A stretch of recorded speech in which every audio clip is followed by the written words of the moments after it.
Throughout my anime journey, I've come to the realization that villains in anime are probably one of the most well-written characters in all of cinema. While you may know some villains in some of the most popular movies from Marvel and DC, anime villains just hit differently. What anime does extremely well at is it makes you grow attached to these characters, whether it's being a protagonist or an antagonist, and you grow attached to them, discover their means of trying to gain true power. And today I wanted to break down my top 5 anime villains of all time, and these villains have all left a mark on me throughout my anime journey in some way, shape, or form. But before we jump into this, guys, please, for me, make sure to leave a like on this video, subscribe to the page, and hit the noti bell. And note, guys, these are just my takes. You guys probably have a whole different list of anime villains that you believe that are way better than mine, which is fair enough because I haven't seen a lot of anime. So characters like Light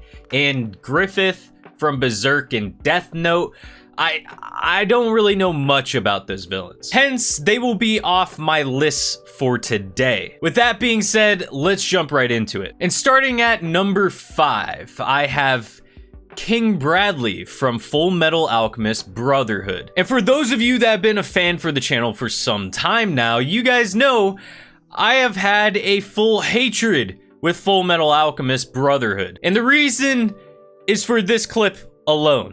Full Metal Alchemist. Yes, I know, very stupid of me, right? But I don't know what it is. It just drove me insane. It was like nails on a chalkboard for me. But I decided to give the anime another chance and another go around, and I watched the entirety of the anime to see if I truly love Full Metal Alchemist Brotherhood. And let me tell you, I was wrong. This anime is truly special, and the characters in the anime I grew to love over time. And one of the characters that I was truly invested in was King Bradley, as he seemed to be a very strong and powerful ruler. And I learned the reason why he was a powerful ruler is because he was one of the 7 homunculi. Every scene I've seen with King Bradley has left me almost in shock and amazed, wondering if any of the main protagonists will die in any of the scenes fighting King Bradley. And might I add, I believe King Bradley is probably one of the best, if not the best swordsman villain in all of anime. His ultimate eye gives him unmatched reflexes, making him almost unbeatable in any sort of close combat. What I see King Bradley as is the representation of leadership gone wrong. Whether he's fighting for his homunculus family or upholding order, Bradley's ferocity is unforgettable. And might I add, King Bradley is one of the reasons why I've changed my mind and continued watching the entirety of Full Metal Alchemist Brotherhood. And without King Bradley, I wouldn't have known what was to come in Full Metal Alchemist Brotherhood's story, thus sealing him for my number 5 pick. And at number 4,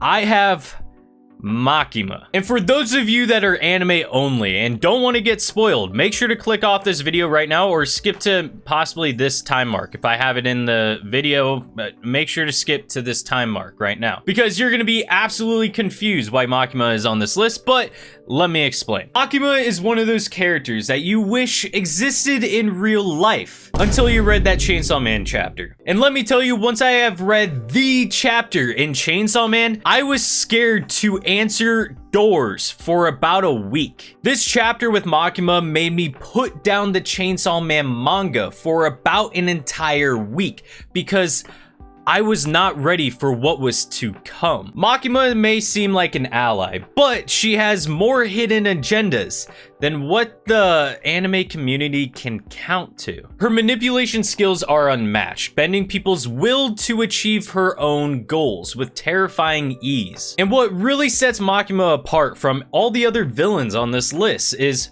her aura. When she's later revealed to be the Control Devil, we start to see her true intentions in the Chainsaw Man story. You see, not only did she manipulate Denji into becoming bonded with her and giving him a sense of freedom and a path for his full desires, but she is also the one to take away everything she gave Denji, plunging him down deeper and deeper into despair. We learned that she was truly only fascinated in Pochita, the Chainsaw Man Devil, because her true goal was to break Pochita and Denji's contract. So then she can then defeat the Chainsaw Man Devil or become consumed by the Chainsaw Man Devil, which she believes is to be an honor. And what makes Makima so great is the psychological horror that she brings Denji and all of his friends. And also being one of the baddest waifus in existence. Let me tell you, I'm gonna keep it a $150 with you. This for me seals her at my number 4 pick. Next up, we have number 3, your favorite antagonist and protagonist in all of anime. And yes, I am referring to Eren Yeager. Whether you hate or love the guy, Eren's character development is probably one of the best character developments in all of anime. Anyone that has started the show for Attack on Titan would never have thought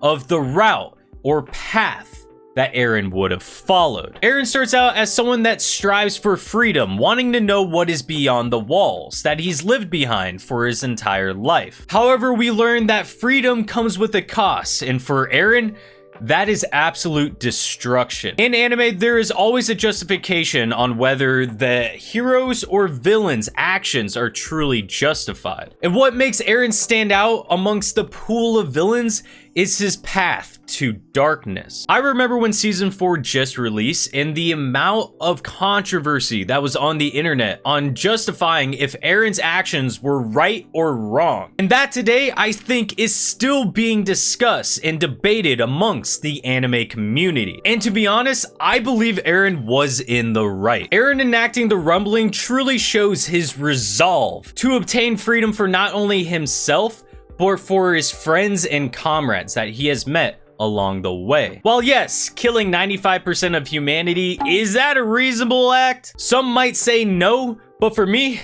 I'm a Yeagerist. What truly makes a story is the fact that the cycle of hatred will always continue no matter what course of action you pursue. And that for me is why Eren is definitely one of the most unforgettable anime villains of all time, labeling him at my number 3 pick. And at number 2, we have Aizen Sosuke. And let me tell you, when I started watching Bleach, I was very skeptical on thinking if Bleach is actually my favorite anime of all time. And better yet, even labeling it a top 5 anime for me. However, if you know Bleach, then you know the anime and manga's writer, Aizen Sosuke. Aizen is the ultimate puppet master that has been manipulating people from the shadows for centuries. The man has the brains of Shikamaru from Naruto and Goku's Ultra Instinct form. While yes, you guys might be coming for me and saying, what do you mean Ultra Instinct Goku? Goku is Goku, you can't be Goku. Let me explain real quick. Aizen Zanbakuto really carries his character with his ability to control the 5 senses to the point where the enemy can misinterpret another target, meaning throughout the anime, anybody that has even looked at Aizen's sword is immediately under his control. And with Aizen being a part of both the heroes and villains side, everyone is under control by Aizen, meaning no one can backstab him, no one can kill him, and no one can betray him. You can go and attack Aizen for 1 minute and then realize that you are actually stabbing your own comrade through the chest, making me wonder if Aizen is even defeatable, because at this point in the story, I think the heroes are actually done for. Watching the entirety of the final battle with Aizen in OG Bleach, let me tell you, I was left speechless on how they managed to take down Aizen Sosuke. And for that reason alone, that is why Aizen is labeled at my number 2 pick of all time. And finally, at number 1, we have my boy, Pain from Naruto Shippuden. Whether you have watched Naruto or not, you have at least seen one clip of Pain on social media. I believe Pain has left an impression and an impact on the anime community for quite some time now. Driven by loss and suffering, Pain seeks to bring peace using overwhelming force, believing the only way to end conflict is to have others understand what pain truly is. Let me tell you, Pain is not only a villain, but a tragic character. I went from hating this guy's guts to understanding his motives. And I'm not gonna lie, the actions that he performed in the show made me shed a tear. Having to unalive your sensei and to cut ties with your past to pursue your own philosophy is pretty deep. And might I add, not only is it Pain sensei, but it is also the main character sensei as well, Naruto's. Because not only is it hard to see Naruto coping with pain, but also seeing Pain coping with the same amount of pain. And yes, I want you guys to take a shot every time I say pain in this video, but only if you're over 21. If you're not over 21, make sure to go get your sody pop or juice box or whatever my viewers drink. Pain's story challenges viewers to look beyond black and white definitions of good and evil. He's the ultimate reflection of how tragedy can drive the kindness of soul to do such horrible things. And for this reason alone, he is my all-time favorite anime villain in history. However, I'm curious to know what your guys' favorite anime villains are. Comment those down below, and while you guys are down there, please, for me, make sure to leave a like on this video, subscribe to the page, and hit the bell notification to be notified for all the new videos to come. And if there are any animes that I didn't include on this list for anime villains, make sure to let me know down in the comments below. Maybe I might check those out, and maybe one of them might take over my #1 slot of my favorite anime character, Pain. And now, if you excuse me, I gotta finish editing this to get it up to you guys because I am celebrating my birthday in a couple hours because my birthday is on the 19th. And God, I wish I was young again. Catch you in the next one. Peace.